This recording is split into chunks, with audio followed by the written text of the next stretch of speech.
Welcome back to part 2 of my circulatory system review video.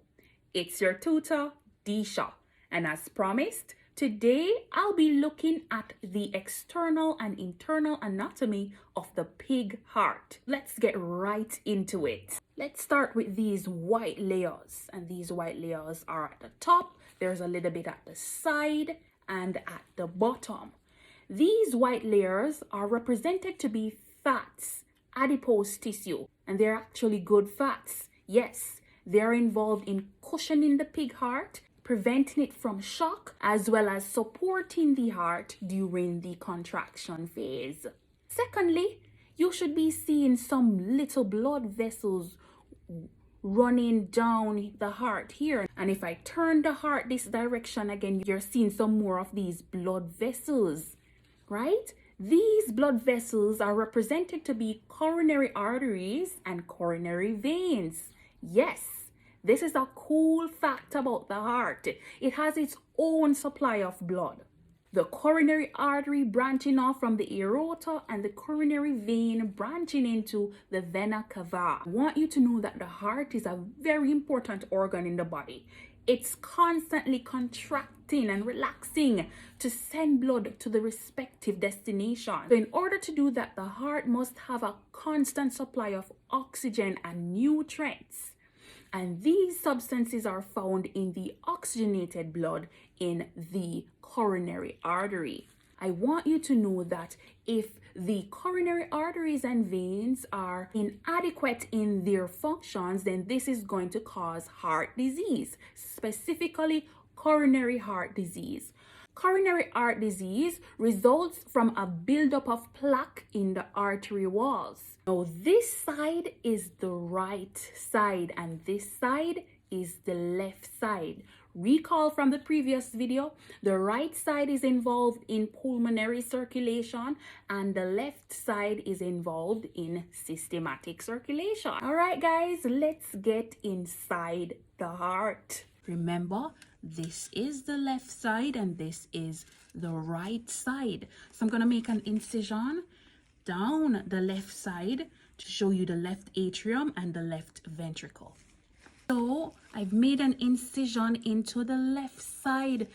Wow, look at this. This layer is really thick. And we're going to compare it to the right side when I open that side. At the bottom here, we have the left ventricle, and at the top here, we have the left atrium, right? All arteries carry oxygenated blood and all veins carry deoxygenated blood, but there's an exception. The pulmonary artery will carry deoxygenated blood and the pulmonary vein will carry oxygenated blood, right? Now, the pulmonary vein, which carries deoxygenated blood, will empty into the left atrium. Now, when the left atrium is filled with blood, it's gonna force the valve to open, right? There's a little valve here. And the name of this valve is called the bicuspid valve, right? The bicuspid valve will open and it will send blood into the right ventricle down here, right? Once the right ventricle is filled with blood, it's going to contract during a process called systole.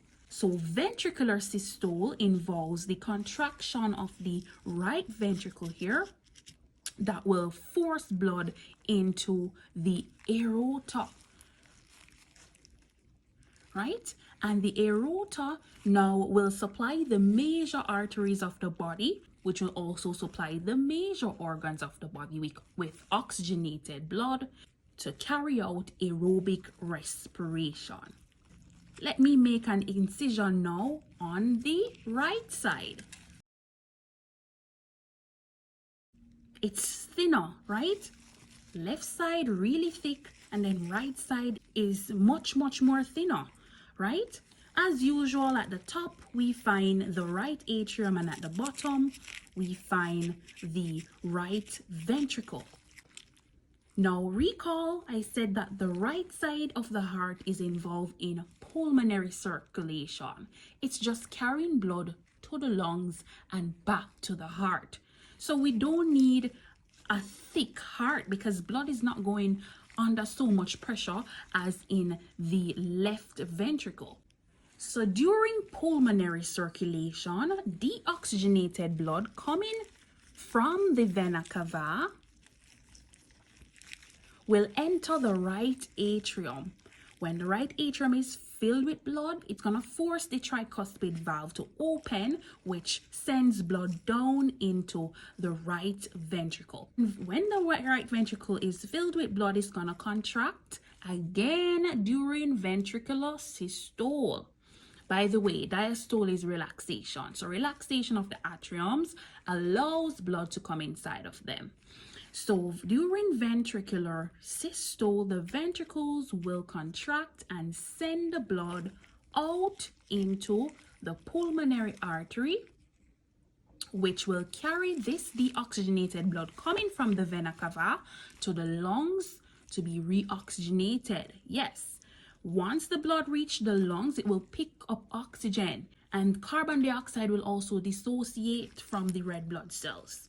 Right? Once the blood is oxygenated, it will return via the pulmonary vein. Now I'm going to open the center to locate the septum. Here, the septum will ensure that the right side does not mix with the left side. Opening up the heart now, we're seeing some little string structures. Look at these string structures here. These string structures are called, not valves, chordae tendineae. And what they do is they assist the atrioventricular valves. They assist them to play their role in preventing backflow of blood. That's it with the pig heart anatomy. Let me remind you one more time. There are 4 chambers of the heart. At the top, there are the atriums. At the bottom, there are the ventricles. The right atrium collects deoxygenated blood from the vena cava and pumps it to the right ventricle, which will pump it in the pulmonary artery, which is destined for the lungs to be reoxygenated. The left atrium collects oxygenated blood from the pulmonary veins and pump it into the left ventricle, which will later send it to the aorta and then to the various arteries of the body. Let me also remind you of the heart blood vessels, the coronary artery that supplies oxygenated blood to the heart muscles, and the coronary veins, which take away the deoxygenated blood containing wastes.